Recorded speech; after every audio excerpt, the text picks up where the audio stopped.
Good afternoon, everyone. We're going to go ahead and get started. Thank you for joining us today. I'm Jenna Kirsten, your moderator for today's webinar. I'd like to welcome you to our session on GDPR, where we'll be discussing privacy policies. Let's go over a few things before we dive into our discussion. All attendees will be muted throughout the session, but we do encourage you to ask questions using the Q&A feature, which is located in the WebEx toolbar. I'll monitor those throughout the hour and have some time reserved at the end to answer any of those. This session is also being recorded, and all attendees will receive a link to the recording as well as a copy of the slides in your inbox tomorrow. Just a little bit of background about who we are before we get started. Kirkpatrick Price is a licensed CPA firm providing assurance services to clients worldwide. Our firm has over 13 years of experience in information assurance by performing assessments, audits, and tests that strengthen information security and compliance controls. We offer both regulatory compliance and information security services, as well as consulting services such as policy and procedure drafting, risk assessment, internal audit plan and development, and readiness audits. We also provide guidance and audit services on frameworks such as SOC 1, SOC 2, SOC for cybersecurity, PCI, HIPAA, HITRUST, FISMA, ISO, and GDPR. I'd also like to encourage you to connect with us by subscribing to our blog, visiting our library of recorded webinars, and following us on LinkedIn, Twitter, and Facebook. You can actually find all of the webinars from this series in our library on demand at any time. Now I'd like to introduce you to our speaker, Mark Heinley, who's the Director of Regulatory Compliance here at Kirkpatrick Price. Mark has over 10 years of experience and is has incredible knowledge on GDPR, so we're lucky to have him today. Welcome, Mark. Thank you, Jenna, and thank you to all of you for joining us for today's GDPR session. We're going to talk about privacy policies. Before I do that, though, I need to give you a standard legal disclaimer that this presentation is provided by Kirkpatrick Price to you simply for educational and informational purposes only, and it does not constitute legal advice. So we're not establishing an attorney-client relationship through this webinar, and if you do need legal advice, we suggest that you consult with your own attorney.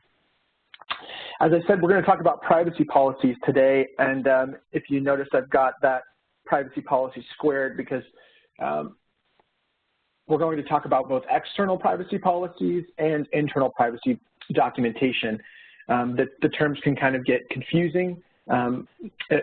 People typically think of the external documentation first and sometimes leave out internal privacy data use documentation, but we're going to cover both.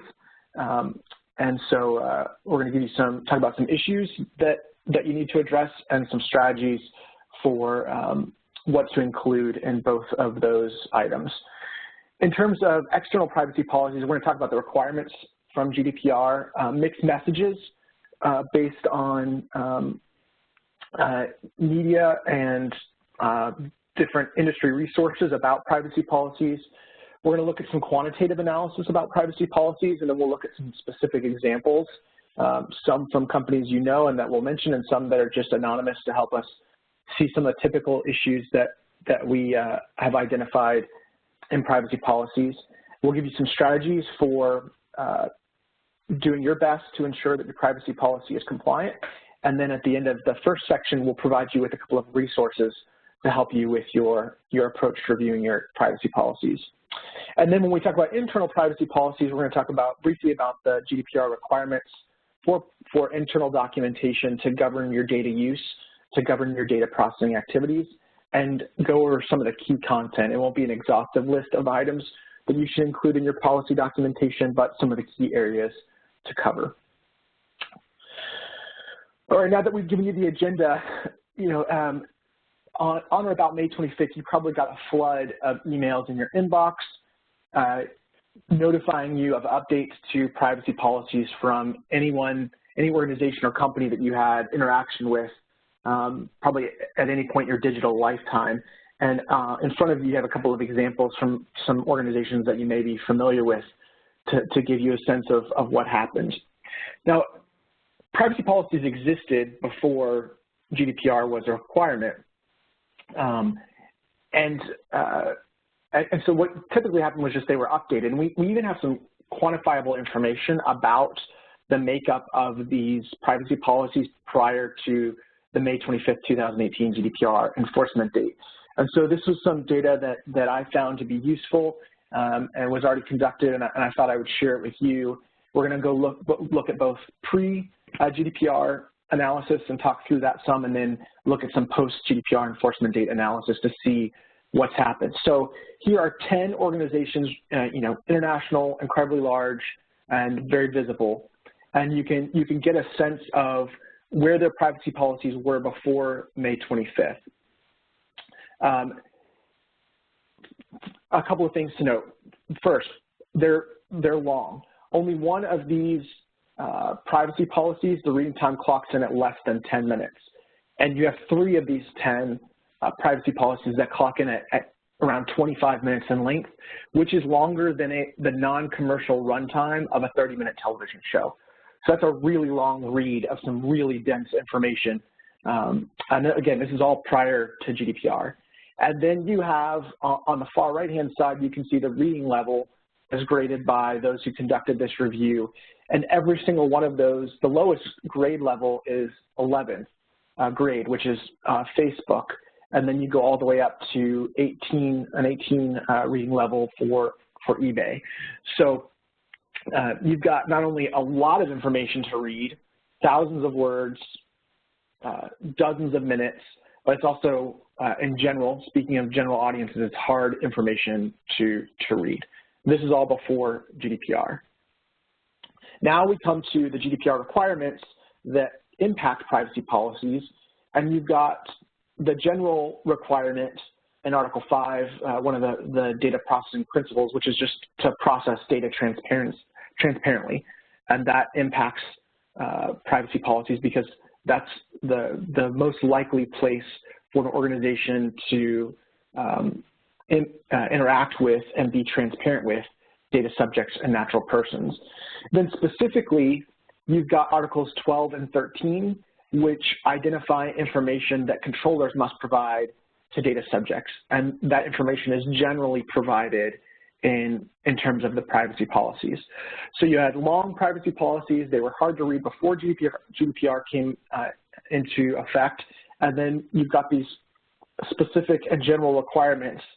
And now we can see what happened to after, on or about May 25th.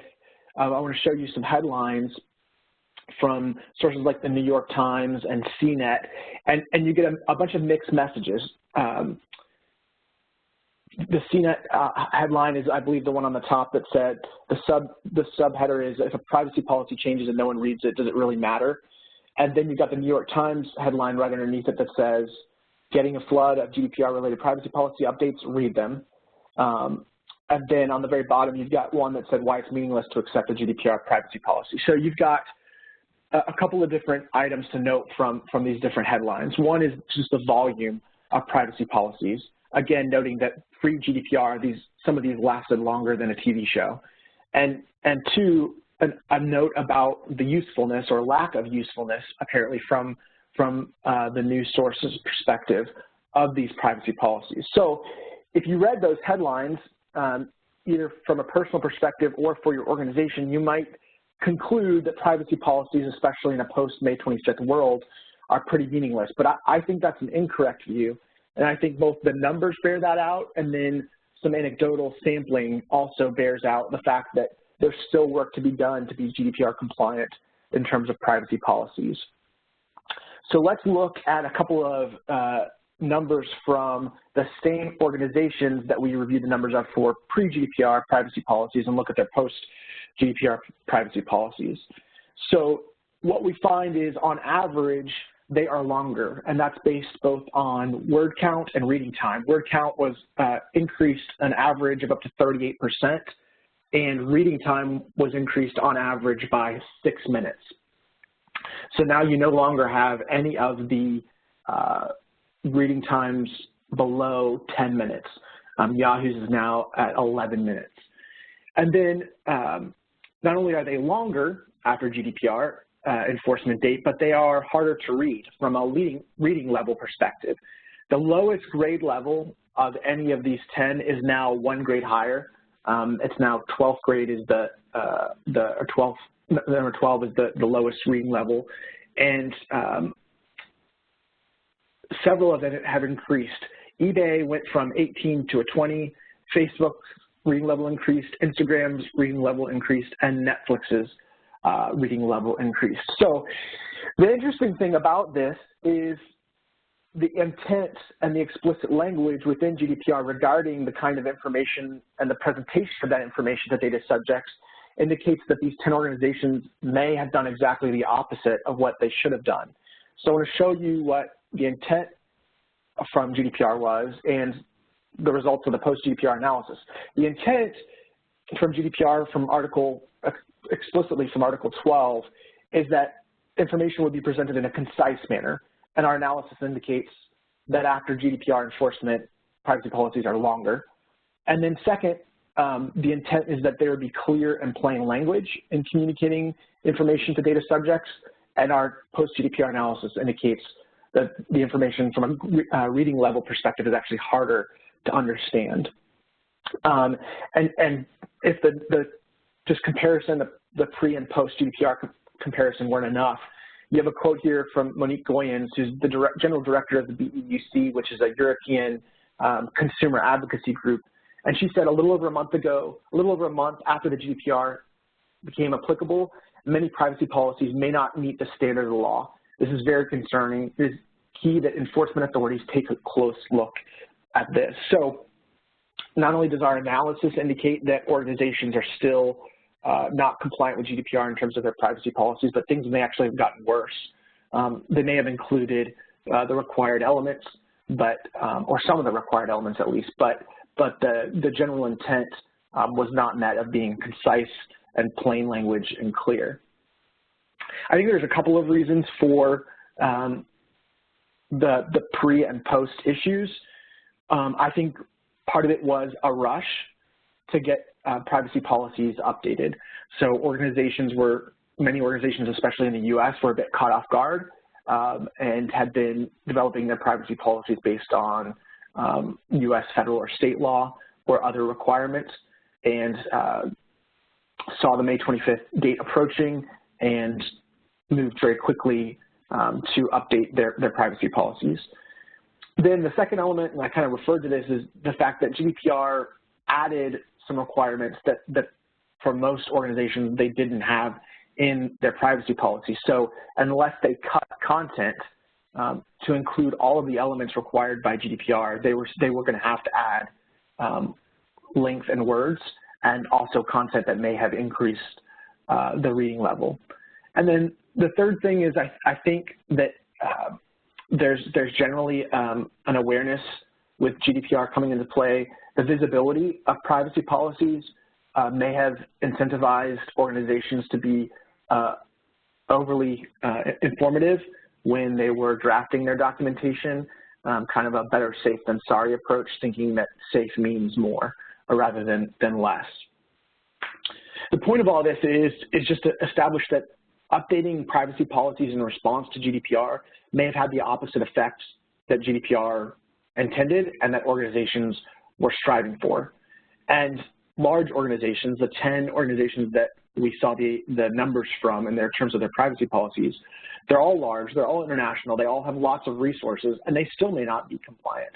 So if those organizations took GDPR into account, used all their resources, and still have potential regulatory compliance issues, then maybe others have the same issues regarding their privacy policies too. So if you've got the sense of this is an important issue, and even after May 25th, it's still an important issue, may even be more important because organizations may be lulled into a sense that they're compliant, then that was simply our goal for now. We're going to take a look at some, now we've talked about some generalities, we're going to take a look at some specifics, some examples to give you a sense of issues, how not to do things, and then we'll talk about ways to actually do things. So here's an example. This is an older one. It's not really directly GDPR related, but it's one of my favorites. It's from 2012. This is a search engine called Skippity, and they took the approach of sort of the contrarian approach, and they said, in their privacy policy, we firmly believe that privacy is both inconsequential and unimportant to you. If it were not, you probably would not have a Facebook, Twitter, or LinkedIn account, and you certainly would never use a search engine like Google, who was just in the broadest sense a competitor at the time. If you're one of those tinfoil hat wearing crazies that actually cares about privacy, stop using our services and get a life. If we can use any of your details to legally make a profit, we probably will. So if we're grading this section of Skipity's privacy policy based on GDPR requirements, then we can say that it's technically transparent. They said they believe that privacy is unimportant and inconsequential, and they are going to use details to make a profit. And they use the term legally, so that potentially even using the legal basis that GDPR requires, but it's certainly not a fair use of personal data. So here's a terrible example of how to write a privacy policy. Now I want to make a note here. Webinars about GDPR and specifically about privacy policies can be potentially very dry and very boring. So I want to give you guys a game to play now, or at home, or on your job when you're drafting privacy policies or reviewing them. Credit goes to Miss Info Geek for this bad privacy notice bingo. You can take this, and anytime you read or hear me say one of these words or phrases, then you can mark your square off and potentially get bingo. Although if you cry out, you're on mute, so no one's going to hear. But this is actually both funny to me, which may say something about my sense of humor, but also potentially useful.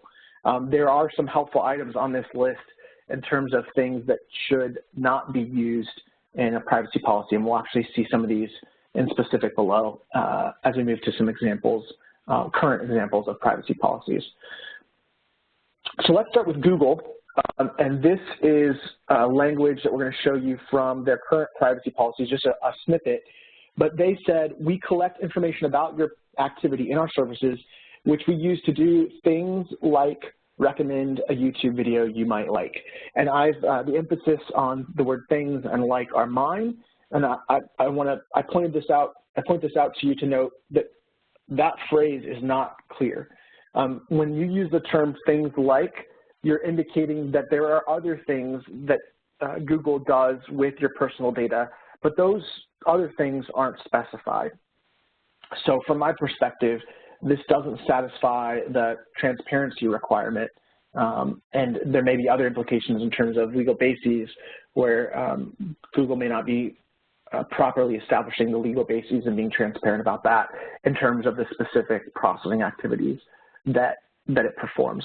So one example of something not to do is to give an example and leave out the other activities, specific activities for which you use and process personal data. Let's stick with another large organization. In this case, we've got Tumblr, and this screenshot is only a small portion of the entire selection options for Tumblr. We couldn't include all 250 options because the picture and the slide did not have room for it. But Tumblr has, at least at one point, if they haven't changed this yet, they had 250 different options for data subjects to go through and review them and then make a decision on what would happen with each of those 250 options. So that is clearly not a concise communication of the required content by an organization. Now we're going to use a couple of anonymous organizations that are a little bit smaller, and the goal is not to embarrass them, it's simply to provide an example of other privacy policy content that I believe has an issue. So this privacy policy said, the security of your data is important to us, but remember that no method of transmission over the internet or method of electronic storage is 100% secure. While we strive to use commercially acceptable means to protect your personal data, we cannot guarantee its absolute security. I personally don't have a problem with them acknowledging the fact that there is no fail-safe version of security. The issue is that they don't give you any indication of the safeguards they use to secure your data. Recital 39 says that data subjects should be made aware of safeguards regarding an organization's processing activities. They could have included, and you could include things like, we have security policies, we engage in third-party audits of our security systems, we have designated security teams, we use encryption, even though that's one of the items Ms. Antogeek identified on the bad privacy policy bingo. I think I disagree with her on that one. We use access restrictions, background checks, and we conduct monitoring. So to me, it is not sufficient to say that there is security or to acknowledge that, or simply to say that we use commercially acceptable means. An unsophisticated data subject will have no idea what commercially acceptable methods are to protect their personal data. So from that perspective, the lack of specificity is an issue. This next one is also going to hit one of those squares on the bad privacy policy bingo. This one says, in the absence of specific retention periods set out in this policy, your personal data will be retained only for as long as we need it to fulfill the purposes for which we have collected it, and if applicable, as long as required by statutory retention requirements. So this is a fairly common item. If an organization actually does include a reference to its data retention policy in its privacy policy, frequently we'll see language that says we keep your data as long as you need it. But that's vague. That's not really much of a retention policy at all. It doesn't tell the data subject how long the entity needs it, either from a specific time period or even a formula, that the entity might be able to use to determine the length of time it needs to retain the data. And even more, the statement refers to statutory retention requirements, but it doesn't mention any specific statutory retention requirements.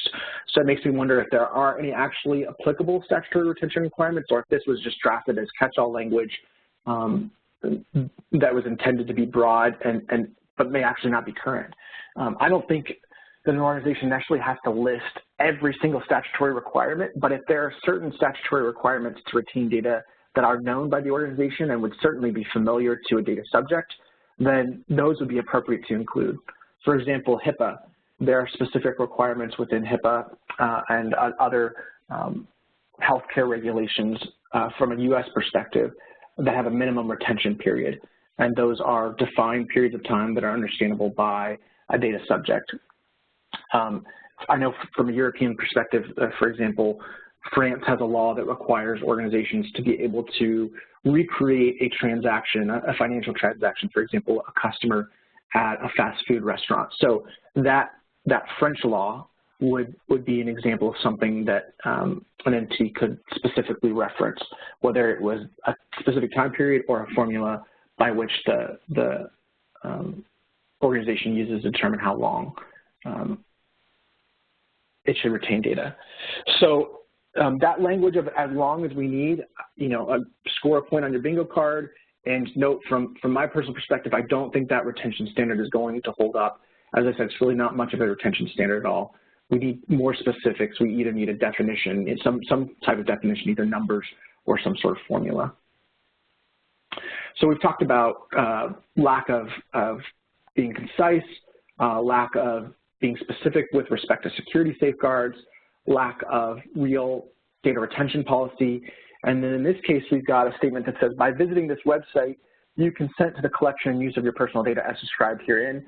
If you did not agree with the terms set out herein, please do not visit this website. And this was taken from the privacy policy of a certain website that I visited, and you could only get to the privacy policy by clicking on a link. So not only did you have to go to the main page, but you had to click on a link from that main page to the privacy policy to identify the fact that visiting the website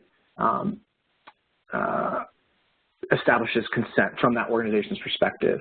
Well, there's a couple of issues here. It should be somewhat obvious. First, how can I know that visiting that organization's website establishes my consent without visiting the website? So that doesn't satisfy the consent requirements within GDPR. So that doesn't meet the fairness principle, and this wouldn't satisfy a legal basis for processing personal data. And so this kind of language is more common sometimes on the more visible for like the cookie pop-ups or other front page pop-ups, but in this case, this was actually a language that was included in the privacy policy. So now we've given you a couple of examples of some actual privacy policies and the way they drafted their language and the potential issues with that language. Let's just go through some of the common privacy policy issues that we see within our organization. First, those privacy policies are outdated. Even with all of the attention surrounding the May 25th date and the rush and sort of peer pressure to update privacy policies, I still find a number of privacy policies outdated. That includes clients that we work with, and that includes websites that I visit for personal or professional use, or including websites that I review just for research purposes. I visited a website by an attorney who was using his privacy policy as an example of a GDPR compliant privacy policy, and he had pre-May 25th language about responding to data subject rights in his privacy policy. So it had been some time that privacy policy was visited within the last week or so. So he's almost 2 months out of date, and he's setting himself up as an example of how to be compliant. So one thing we find is outdated information in privacy policies. Second item we commonly see is that the language is unclear. So avoid using terms of may, like, and generally. For example, we see statements such as we may include third-party links, or we may use your data to, and then they list one or more processing activities. There's been guidance that's been put out that discourages the use of the word may. So that's a relatively easy item to identify when you go through your privacy policy. Determine whether or not you're using the word may, and if that is a way of obfuscating or giving yourself a potential to perform some activity, but not with certainty. We need to tell data subjects how we are actually using their data, not potentially, because data subjects may change their behavior based on what an organization actually does versus what it potentially may do. Like, we saw that in the Google privacy policy. Instead of using like, give specifics and give all of them. Third, generally, it implies that the use of the word generally implies that there are exceptions to whatever statement follows or is connected to the term generally. So again, spell out those exceptions instead of simply implying that those exceptions exist. The most frequent issue with privacy policies relates to the fact that they're just simply incomplete, and they're missing some or many of the elements that are required, particularly in Articles 12 and 13. They will leave out one or more of the data subject rights that are generally known, such as the right to erasure, the right to access, the right to object, the right to restrict, the right to portability. And then probably the most frequent, which I've set off kind of as an aside, a separate right, is the right to complain to supervisory authorities. That's a mandatory requirement. There isn't an exception or a condition for that element within a privacy policy, but it's frequently missing. As I noted before, data retention policies, usually they're missing. We looked at an example of one that I don't think was compliant, but frequently I see privacy policies that don't refer to a data retention policy at all. And then, as we talked about in an example above or previously, a lack of reference to some specific data security safeguards to let data subjects know what kind of measures an organization has in place to protect and secure personal data. A few more items before we give you some strategies to make your privacy policies as compliant as possible. Privacy policies that are lengthy. We talked about the time period to read some of those 10 organizations' privacy policies pre and post GDPR enforcement. I recently reviewed a privacy policy, I started to review it. It was 37 pages in length, full text, incredibly dense and sophisticated. And this is what I do for a living, and it was something that I stopped my review after about the 4th or the 5th page because it was just for research purposes. But a 37-page, fully developed privacy policies with really small font, to me, is not likely to satisfy the conciseness requirement for communication.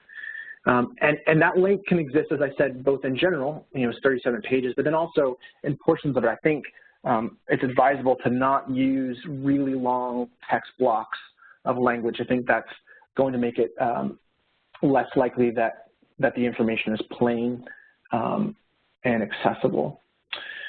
The use of sophisticated language. A lot of times these documents are written by attorneys, and I can acknowledge that the way that we speak and write is sometimes less helpful to the general populace, much less our coworkers or our clients. But if it's written by attorneys, then there is the chance that it uses language like without limitation or including but not limited to, and other terms that make it difficult for the data subject to understand it. I was reviewing a privacy policy that was trying to identify the controller, and after about my 4th or 5th time reading the paragraph, I think I finally understood who the entities was referring to as a controller. It was referring to its clients, but it was incredibly cumbersome and unclear language, and that's a problem. If I don't know who the controller is, then I don't know who to contact to exercise my data subject rights or make a request to. So that's not just not compliant in terms of not being plain or clear. It also does not facilitate a data subject exercising their rights. So there's an example where you've kind of got layers of compliance issues that come when our privacy policies don't meet all of the both specific content requirements, but also the general requirements such as conciseness and plain language.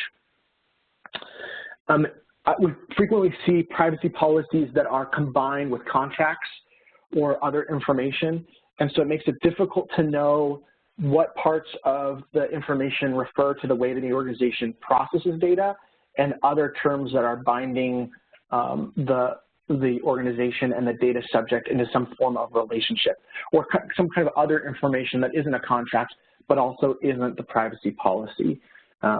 This is I see this sometimes with software solutions where you could, for example, you sign up for a free demo for 30 days and they combine their terms of service or terms of use along with their privacy policy. And those are two different pieces of information that should refer to different pieces, different obligations and different content. And especially if the privacy policy and content is split up and they're not simply consecutive, but they're mixed, then that can make things very difficult for the data subject to understand what's actually happening. And then finally, a lack of reference to conditional items.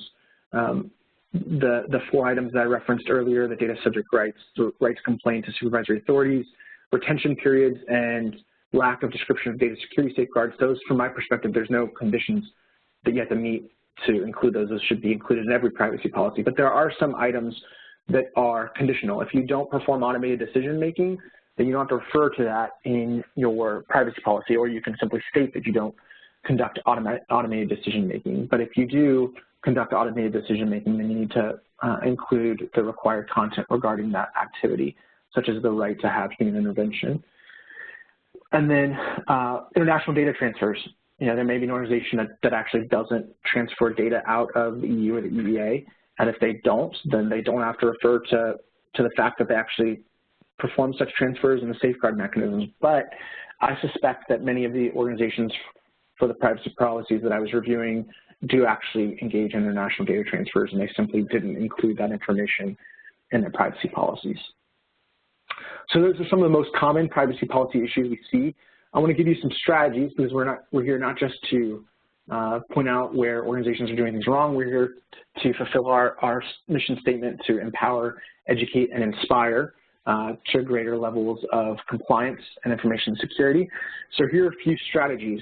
First, when you're drafting or editing a privacy policy, ask third parties to read those drafts, whether those are internal employees within your organization or some sort of consultant that's outside, someone who isn't spending as much of their time focused on GDPR and who's going to read the content with the perspective of a data subject, or as close to the perspective of a data subject as possible. Sometimes when we're reading, rewriting and writing something and spending a lot of time with it, we fail to see the parts of it that are clear and unclear. So that's really a tool to make sure that your information is clear. That's sort of a manual way to do it. There are some readability tools that are available for both at no cost, and then services and tools that are that you have to pay for, and those will give you the grade reading level of your information, and that can give you a sense of sort of a more objective sense of whether or not you might need to make the language a bit more plain or a lot more plain. Use visual formatting. As I mentioned, one of the issues that I think I see frequently is links, both in the entirety of the policy, but also in big sections of it. So use bullets, use tables, use headers, and also use internal links. That's a way, you may have seen that referred to as a layered approach, and that has been suggested in guidance that was put out by the former Article 29 Working Party. That allows data subjects to go to specific sections of the privacy policy, such as data subject rights or data transfers, simply by clicking a link. And it can also make the visual appearance a lot more concise if those links are expandable and they're all contracted, and so you simply go to, for example, the contact information, and so you may have 6 or 7 links rather than 37 pages. And then shift content. So if instead of combining contracts or terms of service or terms of use with privacy policies, make those separate. And even some information can be shifted to data subject requests. Information about the length of time that it may take for an organization to respond, or if there's going to be an exception or an extension to a data subject request, or if there's going to be some specifics about that we may not be able to delete data that's stored on our backups. That kind of information might be better served in response to a data subject request rather than being located in a privacy policy. So those are 4 different ways that you can make your privacy policies or strive to make your privacy policies consistent with GDPR. We're going to give you some resources, again, not just the strategies, we're actually going to give you these resources. Jenna's going to send those out, and she's actually doing that right now in the WebEx feature. She's sending out a privacy policy checklist that our organization created to give you some concrete guidance. This is basically a list of elements, including the mandatory elements and what I would call the conditional elements, which is automated decision-making and international data transfers, that you should go through and identify whether or not your privacy policy has them. This is mostly for like I said, a checklist approach. It's not as, there are other ways that you can identify conciseness and plain language. And then the ICO has some content. You can look at their privacy policy and see some of the things they've done as a supervisory authority that, to some extent we can take the kind of work that they've done in their privacy policy as a best practice for creating our own. So that's, in general, that's it for our external privacy policies. Now we're going to talk about internal privacy policies, and then we should have a few moments towards the end for questions. So let's talk about the requirements for documentation for organization for itself. This is not the kind of information that you would give to a client or a data subject. This is the documentation that unifies an organization and informs all employees about how it should properly process and handle personal data. Recital 78 says the protections of the rights and freedoms of natural persons with regard to the processing of personal data require that appropriate technical and organizational measures be taken to ensure that the requirements of this regulation are met. In order to be able to demonstrate compliance with this regulation, the controller should adopt internal policies. So We know that when we see the terms appropriate technical organizational measures, well, that's not, GDPR doesn't give you a list of all of the items that establish, even at a high level, what constitute appropriate technical and organizational measures. We know that internal policies are at least a part of appropriate organizational measures. So this is where part of the requirement to establish internal documentation comes from the law, if that's something you need to know and evaluate for your own purposes. And then in addition to recital 78, we've also got Article 42 that says, where proportionate in relation to processing activities, the measures referred to in paragraph 1 shall include the implementation of appropriate data protection policies by the controller. So I want to acknowledge that both of the citations that I've shared with you refer to the controller's responsibility, but Article 32, which is the security of processing, ultimately applies both to controllers and processors, and it also uses the term appropriate technical and organizational measures. And since Recital 78 tells us that internal policies are a part of that, we know that we can deduce that processors should also create internal policies to demonstrate their compliance with GDPR to their controller clients and also to data subjects and supervisory authorities. So I don't think it's overly controversial to say that GDPR requires policies, internal documentation, but I wanted to show you in the law where it was for your future reference and just to demonstrate some credibility. So let's talk about some key elements. Here's Article 32, just supporting, this is that same language as Recital 78 that refers to appropriate technical and organizational measures related to the risk of an organization. So let's talk about some of the specific key elements that you should include in your privacy policies. Again, as I mentioned in the introduction, this list is not exhaustive. We don't have time for an exhaustive list of policy requirements, but I think we're going to give you the most important items. And to some degree, based on the fact that this is a risk-based approach, that there may be some difference on what one organization needs to include in its documentation and what another organization includes. But again, here's a list of what I think are the most important items to include. There should be documentation, internal documentation regarding data minimization. And I started with this item because it's different from data security. My role within Kirkpatrick Price and my background is as an attorney who's had worked with and continues to work with data privacy. Frequently what I experience, my approach to security is from a regulatory compliance perspective. I can tell you what a law requires, both in specifics and generalities, but I'm not going to tell you what kind of encryption level you should have or how to configure a firewall or how to create a network diagram. I can simply tell you from a regulatory compliance perspective what the elements of security are. So I acknowledge my limitation on that side, but when I'm talking to information security professionals, one of the things that I tend to experience is a perspective that security and privacy are the same thing. Data minimization is the concept that you only use the minimum necessary personal data to accomplish the required processing activity, and you only allow the minimum access to the individuals and or organizations that need that access to complete that processing activity. So you can have data, personal data that's secure, but it's accessible by anyone and everyone. And specifically, it's accessible by more individuals and or organizations that is necessary to complete the processing activity. So the goal isn't merely to secure data, it's to make it private. It's to limit the use of even secure data. So what does that look like in a internal data use document or internal privacy document? Spell out, and you may need to do this in a separate document or specific work instructions or procedures, spell out the way that your organization uses personal data to give guidance to data minimization.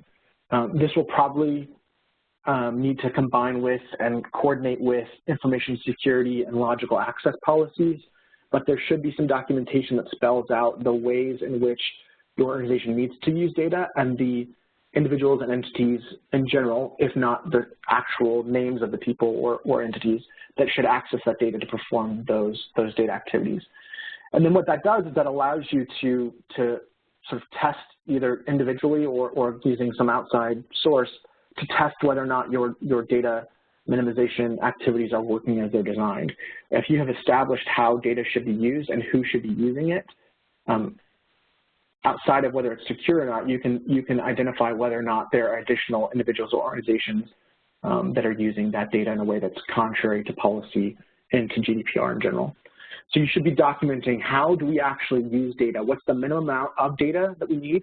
So you may receive personal data that is not necessary for all processing activities. So that's another way to help your organization understand its compliance and implement its compliance efforts, is spell out what data is needed for what data activities and who needs to be involved and access that personal data in order to perform those activities.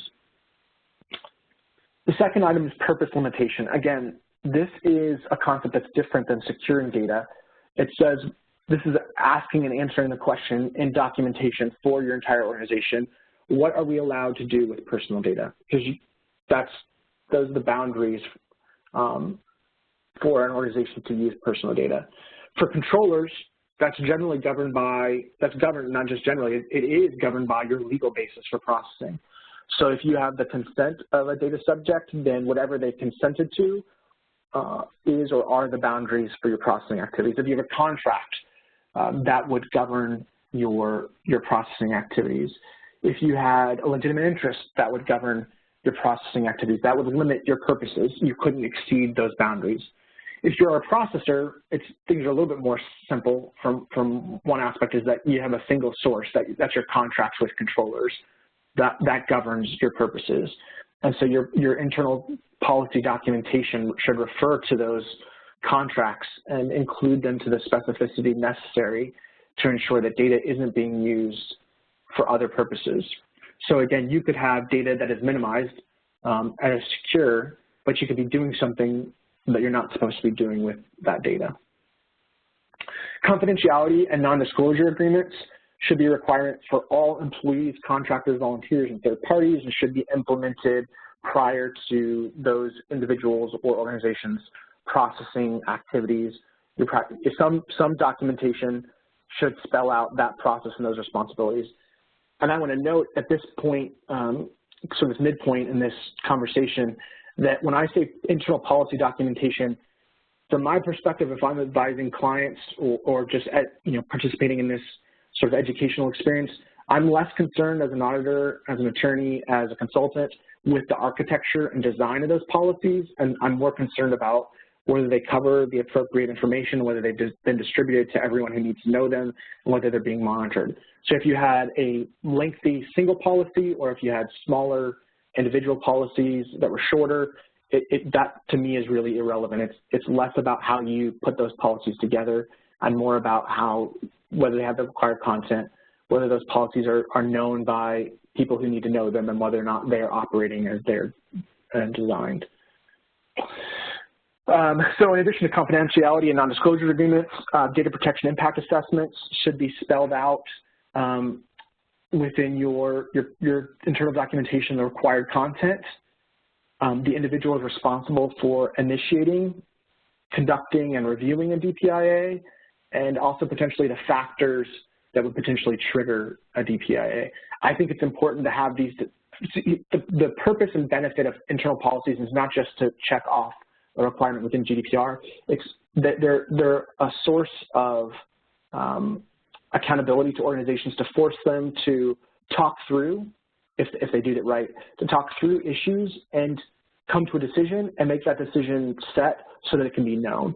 And so if your organization has a pretty good idea of what would trigger a DPIA, if you're looking at whitelists or blacklists over in the EU and you know that you include those whitelists or blacklists in your privacy policies, or you have someone that does that and say anything that's on a whitelist or a blacklist, here's our response, that allows, it reduces the number of decisions that need to be made, and it speeds up the compliance activities.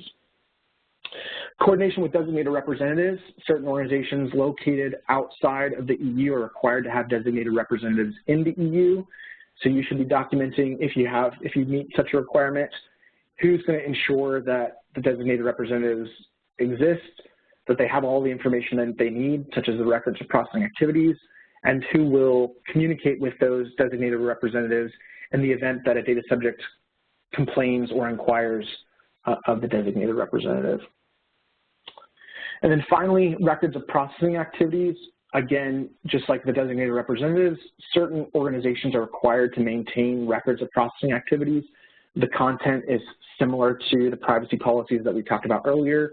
So you should spell out the required content, the frequency of review to ensure that they're accurate and up to date, and the individuals responsible for maintaining that documentation. And then data subject rights. So the easiest parts of data subject rights are the process that your organization should use to facilitate those rights, the time limits that you have in which to respond to a request, and the documentation that's needed both internally, the records that you keep that someone came to you and made a request in response to it, and then the documentation that's actually given to a data subject in response to a request. The really hard part, and the part that makes such an internal policy really useful, if the other items don't feel very useful to you, is the decision-making that I referenced. The data subject rights can get really tricky. For example, the right to erasure. There are 6 conditions for which need to be met before a right to erasure has to be potentially granted. But even if the data subject their situation meets one of those six conditions, there are also 5 exceptions that give a controller the ability to deny in whole or in part a request for erasure. If those conditions and exceptions are not spelled out in a way that the organization can understand, I think there's a chance that an organization is exposing itself to risk to inappropriately responding, whether that's denying a request that it must grant, or whether it's granting a request that it could have potentially denied in whole or in part. Just to give you one more example, the right to restriction has 4 conditions, so a little bit less than the right to erasure, fewer conditions to be met, but then it also has 1 universal exception. So in response to a right to restriction, you can still store data. Your right to restriction, even if you were to potentially grant a restriction request, that doesn't prevent you from storing data. So that's something you need to know. And then there are 3 conditional exceptions, which are a little bit different than the 5 exceptions under the right to erasure. So this is sort of like a math word problem of the worst possible kind. There is a letter that was created in a sample data subject request that's floating out there on the internet. I think it was by a manager or director at PwC. You can Google it, and I think it's called the GDPR access request, like worst nightmare, something like that. And that is simply a resource. It's not designed to be an actual template for data subjects, but it's designed for organizations to test their policies and processes to ensure that they know how to handle all of the situations that are outlined in that request, because it covers it's as if a data subject went through the entire law and made every request possible. So the reason this is so important is because this issue is complicated, and the organization is going to need to know how and when to handle these situations. Spelling it out in a policy that's distributable and accessible by everyone who needs it is one of the best ways to do that. All right, just to kind of wrap things up, your privacy policies or some policy documentation should include your processor management, whether you are a controller or you're a processor and you're managing sub-processor. It should reference the contractual elements and the fact that contracts have to be signed with processors and sub-processors. It should establish how the process and responsibilities for notifying processors and sub-processors of data subject rights when such inquiries have been made. There should be documentation regarding the coordination for data protection impact assessment. So if you're a controller, you should have a policies for how you're going to reach out to your processors if you need to perform a DPIA to get their support. And then it should include the process and individuals responsible for obtaining evidence from processors and sub-processors regarding general GDPR compliance, and then specifically regarding the elements of a particular contract. So if you have 10 or 20, 30 different processors, they may not all perform the same processing activity. So the general GDPR compliance will be roughly the same among them, but the specific elements of the contract may be different.